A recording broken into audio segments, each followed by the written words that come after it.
We are live again in the TRU-U studio for the 82nd time. We have Mr. Arturo Stable on with us today, ladies and gentlemen. Arturo is a proven cultural entrepreneur and Grammy Award-winning artist that has decades of experience in both artistic and operational sides of the creative economy. With a background that spans across performance, education, business development, and multimedia production, the leadership behind the Arts Bank has uniquely integrated visions of what artists, audience, and investors need in today's cultural marketplace. Well, Mr. Stable, welcome to the podcast. thank you so much for having me. My pleasure, man. We're good friends. What people don't know coming on, we've hung out many times, and I've truly enjoyed the fruit of what our conversations and friendship has brought, and a very genuine human being that has gifts to give to the world. You're very creatively driven.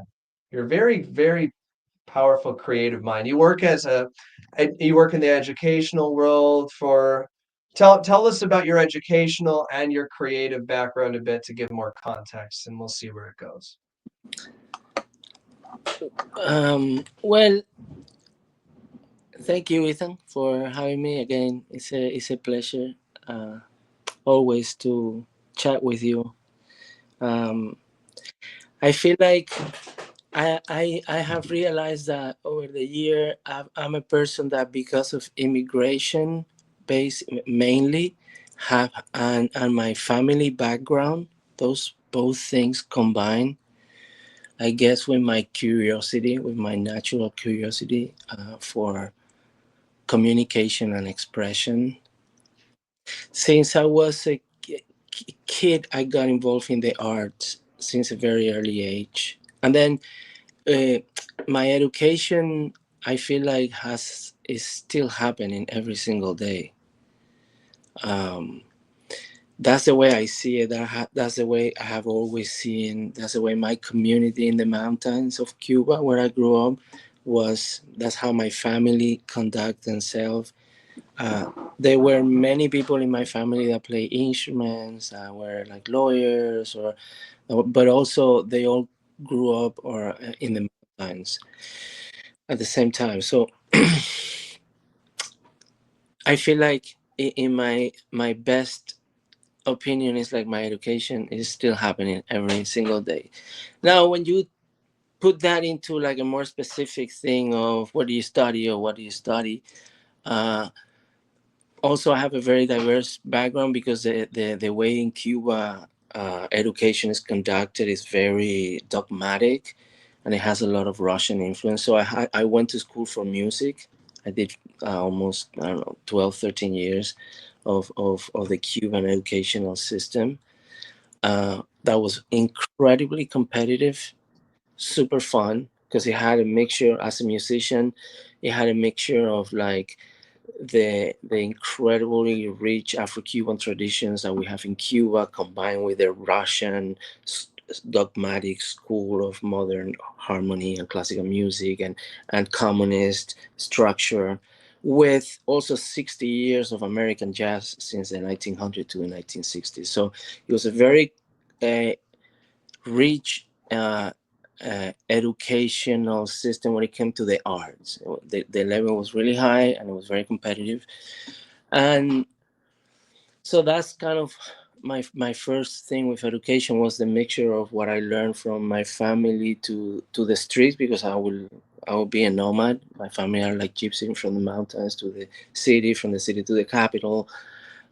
So I grew up in the street also. So learned stuff in the street of rhythms and music of floor and stuff like that, along with the the system that the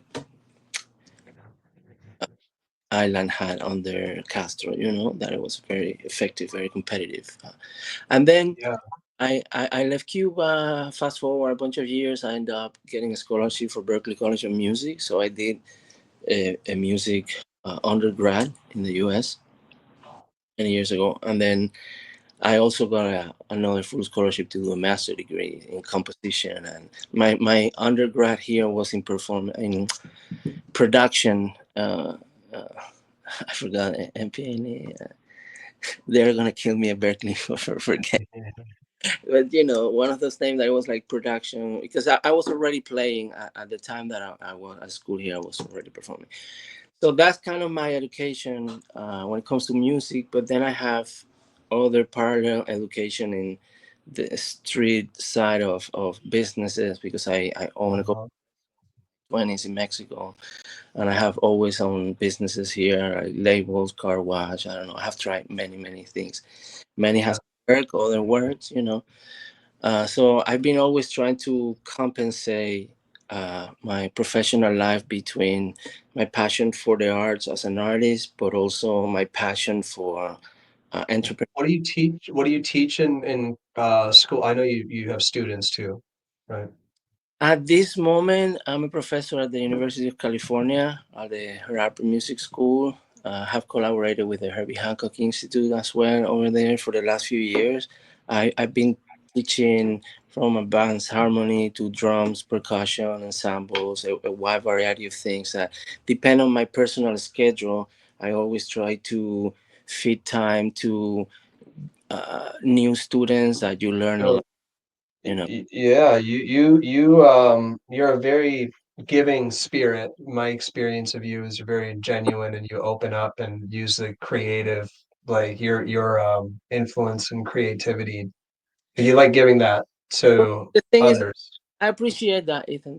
The thing is also that because of it's hard to describe sometimes for me or obviously my friends like you included, they all know how many things I'm doing because,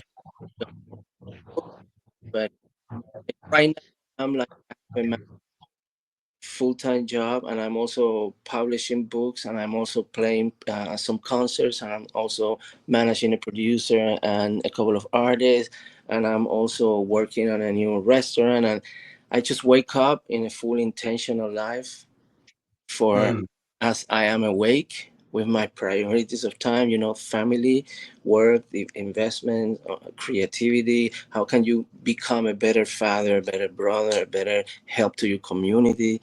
You know, We um, should just jump right in. Let's just jump right in. We've talked deep about divinity, about like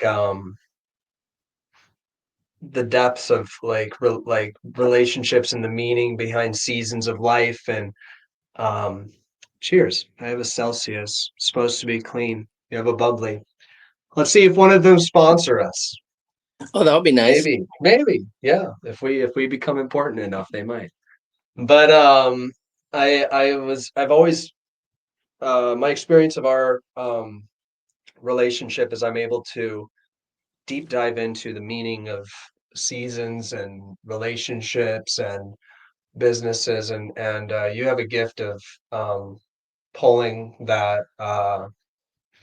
what's the language I'm trying to discover here? Trying to give out. You have a way of pulling the meaning out of things, and I've really enjoyed like hearing your divine processing of seasons of life, and I would love for you to. I mean, you're doing a lot, so let's just ask a simple question and see what it opens up. How does one know when timing is fit for pursuing certain paths in life and uh, change and giving yourself fully?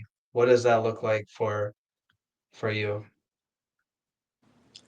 Look, I'm maybe the best way to answer that question, because it could be I think the more direct question would be um, uh, try to stay in awareness of what you're made of, what your values are, what you want to see in this world, and work consistency on it with pleasure.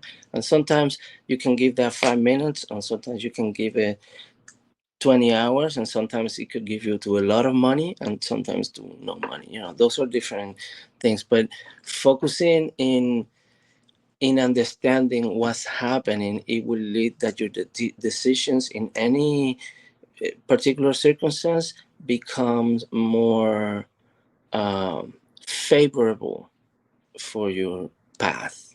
So since I go from that basic to be like uh,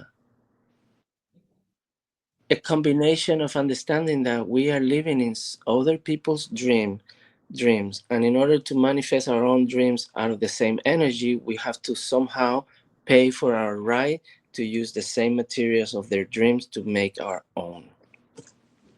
So I feel like right now the hat that you are wearing, my hat, my shirt, probably everything around us right now is been in somebody's head at some point. The ceiling, the chair, your glasses, my everything. Yeah. It was motherfucker one day is, oh, I'm gonna do a shirt, boom, and then a bunch of energies combine it, transform that energy of mental plane individual to what we call the common reality. So that's the foundation of the human nature, regardless of any any other connotations, in my observation, so how do we that apply to our career, to our relation? It's all about understanding um, your level of awareness or of self-awareness, and then how to apply that in the most positive way, because to your environment. In my career, uh, at this point, I feel like I don't differentiate anymore between career and anything. I live an intentional life where everything Mm. needs to be for my growth economically, spiritually, of my community, of everybody. So that's my decision making comes very simple. Where am I gonna challenge myself to grow the most? And that's, I don't know. In my case, that I have tried many disciplines because I was a child actor in Cuba. I have produced documentaries and written scripts. I'm also an author. I'm also a musician. I'm also like an entrepreneur. And Yeah. when you combine all that, for me, it's like, how can you grow more? What in this part of your life? What is the best that you can do? And that's dictate if I get one concert or not, if I write a book or not, if I work for other people's dreams or not, Mm. and in one measure, and how their dreams, that's the basic of good business and community development. What part of your dreams matches mine that we can build together and Yeah. develop. That's what we call divinity, right? When we have an awareness of what matches in the world and it's coming energetically towards me and I am aware of it. And Yeah. let's build Yeah. things of That's value. beautiful. Let's build things of value. It could be a piece of music, it could be a house, it could be an airplane. I don't know. I like growth in all the areas. And then what's coming up for me when I hear that is a mentor of mine said that it because I'm leading a men's team right now, and he said the who you are as leaders should not differentiate from who you are in your relationships or your business. So like that was interesting to me because I've oftentimes in my life worn multiple hats or put on a different like way of being in different spaces. And I think there's an important element of shifting into where I'm bringing value and where I'm focused, but the spirit, the like the values should be, in my opinion, across the board, like and who you are as you're showing up to every area of your life. I try to keep it simple, like I'm working on one of the books that I'm working now is called, for lack of better name so far, it's like Adventures of a Cuban Monkey Boy or something like that, or Adventure of Monkey Boy. I'm still working on the title, but the basic of a bunch of fictions and hyperbolized experiences, some real, some not, um, is to communicate a basic principle that we sometimes forget, which is the monkey in us. Like our hardware, our way to interact with this common reality is through a bio thing to the best of our awareness that work consists on its own. and and then that part of interaction, it doesn't make you that far different from a monkey, and we still see it in when you compare, I'm not gonna get any missing link or theories or whatever. I'm just see what I see when I go to the zoo and when I read a book about biology. It's like, all right, it's like 1%, 1.5% from the novels. Look the difference. So taking care of our body is important. Yeah. A healthy diet as much as we can in this jungle that it has a system, a ruling system of our jungle that has a system that is been designed not to favor our growth, regardless of your political or religion. Mhm. Uh, Mhm. Yeah, there's resistance in the world. natural resistance for Uh-huh. growth. So as monkeys, but Would there be growth if there wasn't resistance? Would there even be like that's what growth is, isn't that going up against resistance and yeah, bro. pushing through it? There's there's growth and there's growth and there's resistance and resistance. We're not talking about having a philosophical conversation drinking tea in the yard of Oxford. We are talking about people dying right now in the planet. So it's like the resistance is that, obviously, and I don't really will not like to go into mainstream economics or politics for now. I like to see things. Yeah. At least I'm talking right now about very basic things of what we share as humans. Your body, your mind, how the connection between your body and your mind, how that affects your career, your personal life, your interaction with the system that is ruling the jungle for your Mm. monkey body. You know. So sometimes we can, but that when you try to get really good food that will help your body, or you want to have a lifestyle, honestly, that where you really exercise for an hour or two because your body needs that, it works better, Mhm. where you can sleep well, all that theory Oh, of yeah. the people sleeping 2 hours and living 30 years and hunting mammoths, that for me is like great. It doesn't matter what's happening today. It's like my body knows that 6 to 8 hours. I Cool. was listening to some speaker um a week ago, and he said there's four R's. There's relationship, restraint, rest, and um relationship, restraint, rest, and um maybe I'll come up with the other one, but what was coming up for me was rest. And rest being like that's something that as I grew, I accepted more into my life as a very important element of not just physically but spiritually resting, and like being finished with whatever the day or the project is, like completion and acceptance, and then just resting spiritually from it, separating, turning it off. That's an element that's very new to me in my life that I think has really benefited me greatly, and I see it for others as like a great benefit. And yeah, is there anything there for you that like that's what I'm hearing when what you're talking about rest or health too? I mean, it's it's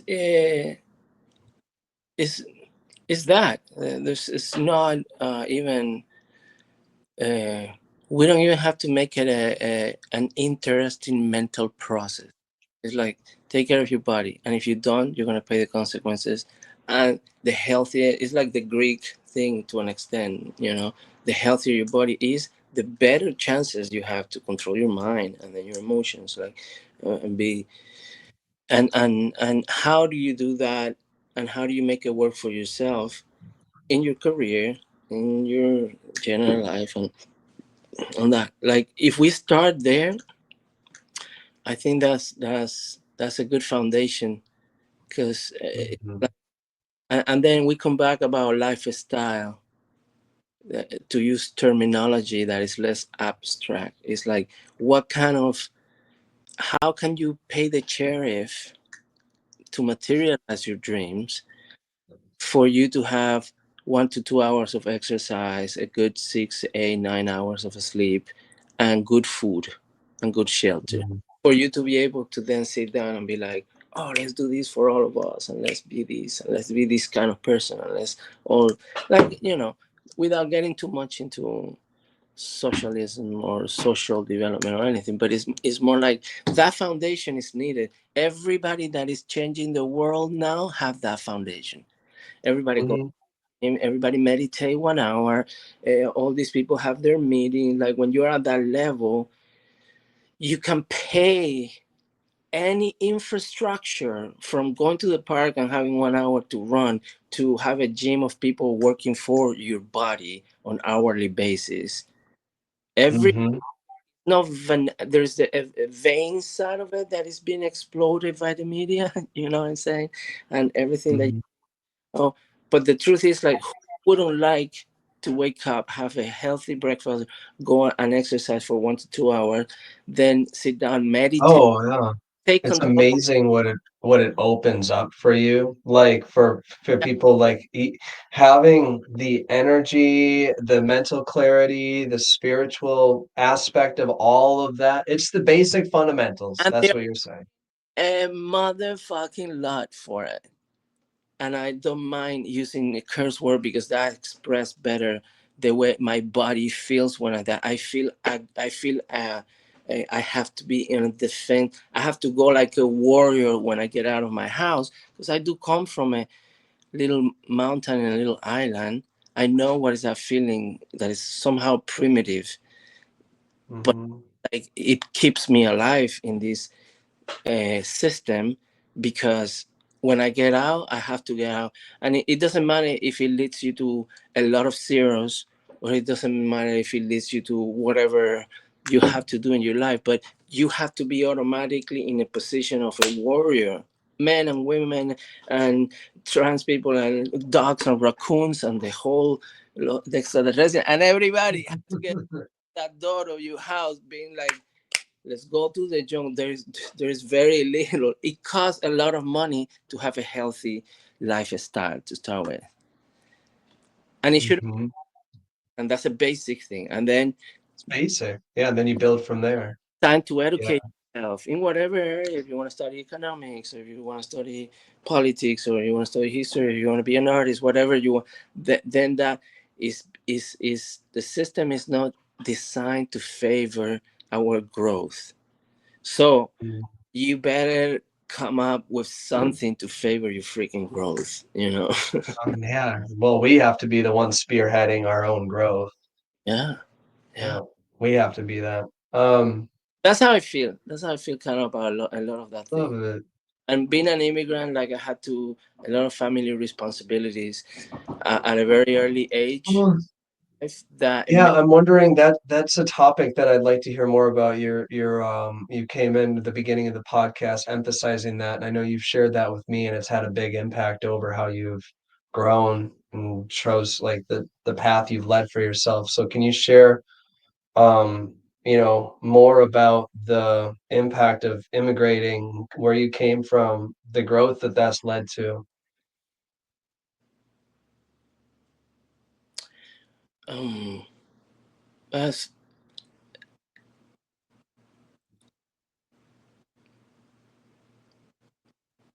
every time we move, and we all have experienced that, when you leave your parents' house and go to college, or when you start your own life as an adult, it's like a new opportunity to connect with the parts of yourself that will be helpful in your new environment. It could be from one apartment to another. Your neighbor are going to be different. The way you feel with the colors in that neighbor are going to be different. The vibration of your eh, inner community, whatever that is, sometimes there's nothing. In some capitals in the world, you don't even know who live next to you. And I feel like, since I have had to move so many times, first when I was a kid with my family, because they immigrated from the mountains to a city, from a city to the capital.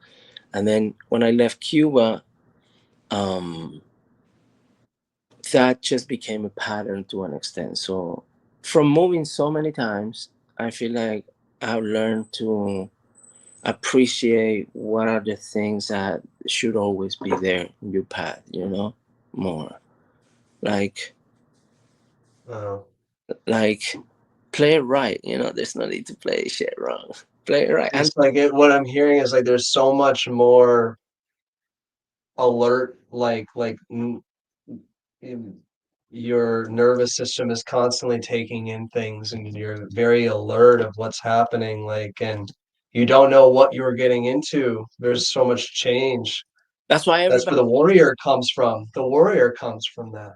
that's why everybody loves traveling. You ask anybody their first year in college, or a person that is working and having a great business life in their mid 40s, you still say like things that you like. Everybody's gonna say traveling.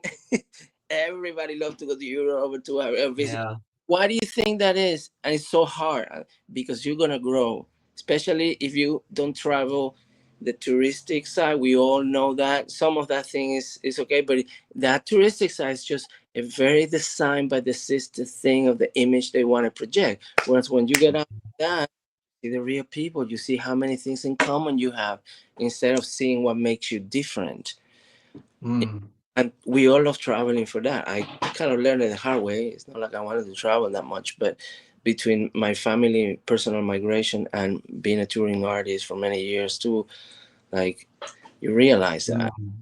Being a young man or a boy going through that, those dramatic shifts and moving, eventually coming to the United States too, and But I pursuit of wouldn't call it traumatic, bro.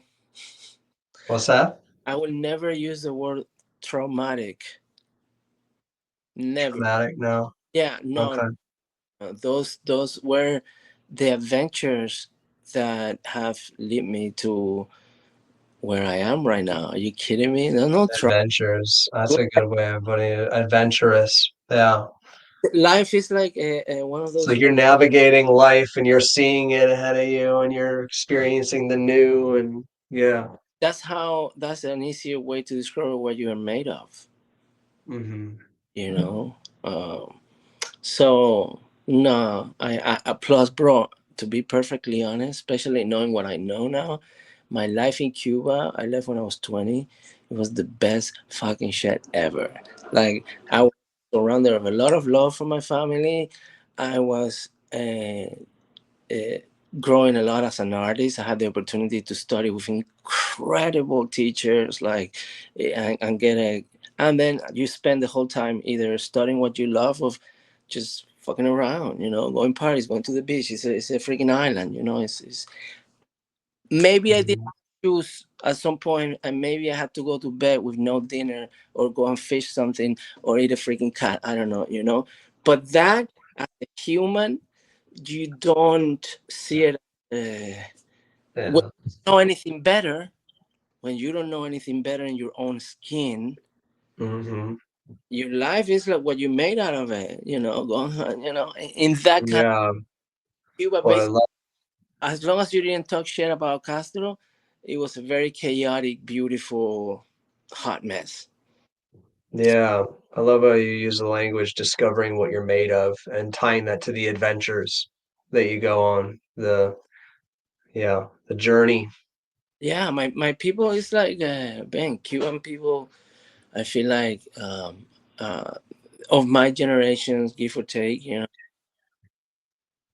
we we went through a very unique experience. Let's put it, and many of my people is still going through a very unique. I'm not even going to go on black and white, but it's a very unique social, anthropologically, culturally.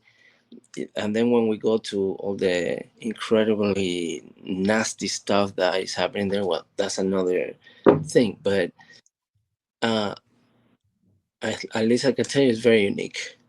Very unique. Uh, Yeah. idiosyncrasy. Yeah, yeah. When you got to the US, well, tell me about your. I mean, it's fun to extract some of the artistic experiences. You've been through so much. So for the listeners here, like, what are some of those unique artistic experiences that you have? You've won Grammys. You've been in many different hats. You've taught the arts. Like, what? Tell us some of your experiences, man. Man, I feel like I just got really lucky meeting people that inspire me a lot since I moved here. That's what I like when I was in Mexico. I was making money like like I came here when I was 25. I spent almost 5 years in Mexico. So Mexico was my first. Okay.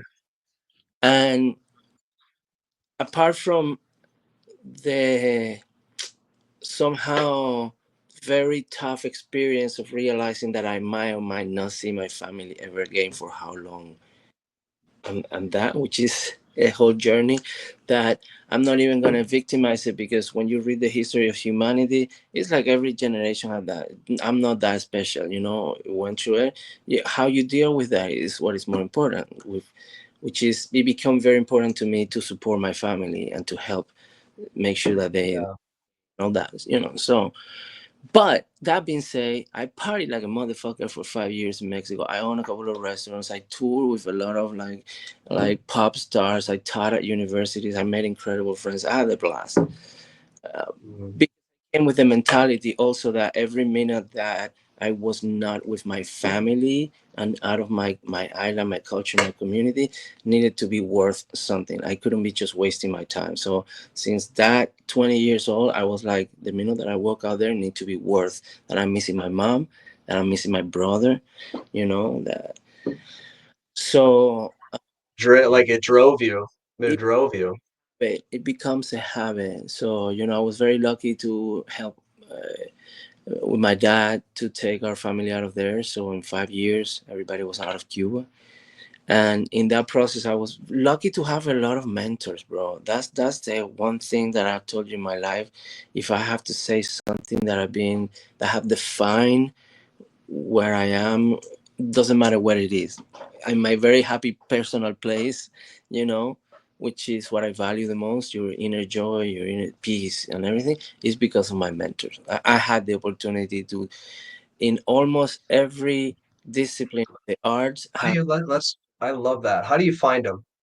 How do you establish a mentorship relationship? Because this is good content for these people. Well, I my first few mentors were very organic. Uh, and I have to say that my father an incredible artist. Also, in his own terms, he passed away many years ago. But he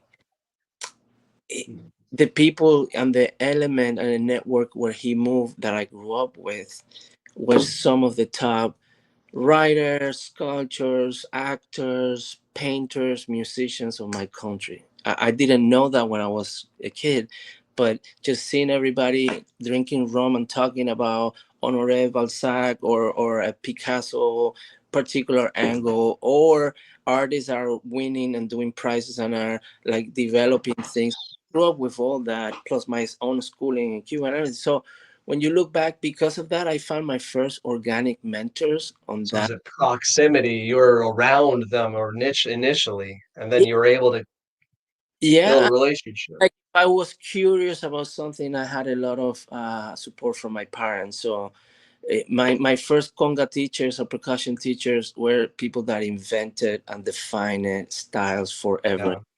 and they just I had to be there. Uh, What Same. about as you went on, was there less organic, more like Yeah, yeah, yeah. Very I realized that mentorship was so important, because bro, when you're 20 and you jump in a new country and you step there and you're like, what the fuck am I gonna do? You start analyzing everything good that happened to you that lead you to that leap or whatever. How can you make that grow, develop, use those tools? It's like it's playing Fortnite, yeah. you jump in that, Yeah. You get your, Yeah. It's a game. Yeah, yeah. and I realized that um, because I was hired by a university at 20 years old with my degree from Cuba and my and the level, because things like when I was like 19, I was subbing for the symphony national symphony orchestra in my country, like already trying to get that kind of gigs. I was playing with incredible talented top jazz musicians that I was starting to, learn from all that I have around me. So by the time I moved to Mexico, I had a great already um, skills. Yeah. Universities want me teaching there, and I develop programs, and then I would get gigs, so that helped me see like, oh wow, whatever tool you can do good, if you're good at something, there's always. And how do you get good at something? Just put 6 hours into it, bro. That's what I did at the beginning. You put 3 to 6 hours every day into something, you can be horrible, eventually you'll master that thing. I know that I In was the hours. That's just like back to the basics. Put in the hours, man. put the hour Consistently. Consistently. 10 Um, like years. for so if I'm sitting in a third world country or a small town out in the random place, like, and I don't have access, nor did my family support me in meeting potential mentorship, how would you speak to those particular Well, maybe listeners something that on my one conga mentor, uh, or one of my first conga mentor, uh, his name was Tata Win, and he was an incredible uh, conguero. And my first lesson with him was like 11 hours, and we didn't talk music. I was his little bitch all around Havana buying cigarettes and rum and doing this, and he was talking and introducing me to. And after that, I was like, "Excuse me, Dad, I gotta go home." And he was like, "Oh yeah, yeah, yeah. Come back in a few days. You're cool." So I understood that these people was gonna grant me the privilege and the honor of transmitting something that is being transmitted orally for generation, and they wanted to see if I was worth their freaking time. But I was cool Mhm. because I didn't. I shut my mouth. I respected their time, and I did what I was told, and that changed my life. Because then you learn to regardless of money, regardless of anything like that, you have to respect when somebody give you something positive, like into your life, teach you a lesson, take some of the time. Most important thing in this shit is time. What do you do with your time? And Yeah, if somebody's going to give you some time, that's why yeah. time is money. Well, and you showed appreciation and you tried to add value And with then that person. these new systems, you realize that a lot of time, value and appreciation is transmitted through money. So a sign of whereas in my community was the value was the time and be worth of learning a lot of things, and there was a lot of pride in that process. That's very communal growth within your community, that they kick you and they nurture you at the same time. So from that So from that the school system here, or to a more capitalistic approach, I know that if you're doing some motherfucking shit that I want to learn, I'm gonna call you and say like, I love what you're doing. If you will grant me the privilege of your time, I'll pay you whatever is necessary to steal some of your time and ask you a few questions. And so that's, taking that risk of outreach, trying to add value, show appreciation. yeah, Yeah, yeah. yeah. Like if Yeah. somebody me in anything that say, hey, I'll pay you X amount of your time worth because I want to know something that that How have taught me so much. I'll be like, I would think about it because I'm picky, how but many how many true mentors do you think you've had? Like you can clearly say that that was a mentor of mine in your tender 27 years of being alive. Just kidding. I know. I know. the list is long, Oh, okay. but I also, because I'm curious about different disciplines. I have mentors in different um, like 50 of them? uh, 40 of them? 30 of them? That changed my life absolutely, probably around somewhere between 14, around 14, maybe. Okay. Like that's so interesting just to put into perspective of like, wow, like we go through this life for decades on this planet and finding those that we can, gain so much resource from and then um building that relationship. Like there's 14 that have like been Look, game changers for you. there is also a process that I learned at a very early age on the community, that I learned some of the drumming that I do or used to do when I was, or do in music, is in that community, when you're learning, the 2-year old have a place and the 95-year-old grandmother have a place when you're playing and singing and dancing and singing and expressing yourself as a community.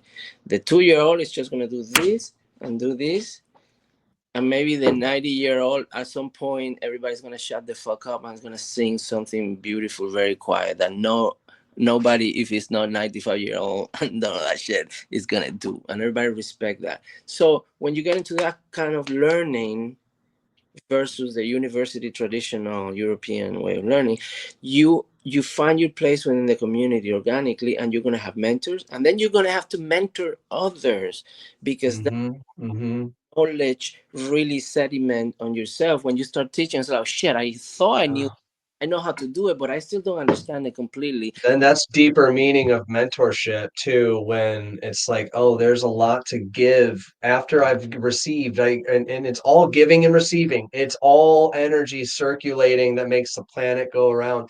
You give that back, you're gonna feel a sense of fulfillment. You're gonna learn more from Well, maybe differently from giving. you put it very poetic, but the baseline is like, regardless of how you might feel or not, that it does feel great. Is like, you're not gonna be able to master anything until you go through that. Period. Anybody that is life changing in modern society, they have become a little bit, yeah, already some mentors themselves, because that's the only way that they can complete the cycle of real growth, economically, career wise, whatever you want to say. Growth is growth. Wow. Yay. It's part of the cycle. It's a cycle. We've gone, Arturo is sometimes, I mean, we've talked with the Modelo for 14 hours, not just 40 minutes. So this podcast, I only have a Celsius and we have a time limit on the podcast. So So 43 minutes is up quickly. Thank you for joining. Um, is there, thank you. Is there any message that you would like to leave anything coming up to leave the listeners with today? Anything meaningful that you want to leave the listeners with?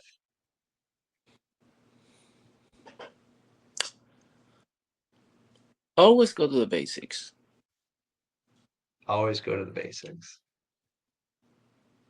Always go to the basics. I love it. Where can we find you? Where can we find you on social media, online, in No, some drum line, and on some masterful stage somewhere? Do you have tickets for sale right now, Mr. Stubble? look, at this point in my life, I have become very private. Uh, Okay. Well, I'm n- happy I get access to that. and yes, you do, my friend. So, That's what we call backstage access into the life of Arturo stuff. you know that for sure. I feel like, yeah, I'm most of the concerts that I'm doing are little communities that just for, uh, you know, little house concerts, people that I love to play. And money is good for that environment, but it's not about the money. It's more about the kind of experience I want to have as a musician. Uh, it's not. It's for the community that really want to put value into that. I have no interest on anything else at this point, because it's not. It's not. So do we find you? Do the listeners find you anywhere? Do we give them anything? I have no, no. Okay. All With my right. Well, just listen, the listeners. You can look them up. Look them up if you really want to creep on them. But yeah, I appreciate you. I appreciate you, brother. And sending you a lot of love and gratitude for joining today. And I always appreciate your genuine and very deep perspective on life. Deep and yet basic and simple at the same time. You got all of it. All right, brother. Thank you so much, Mr. Arturo. We'll talk to you very soon. I appreciate you joining. Dale, te quiero. Chao, chao.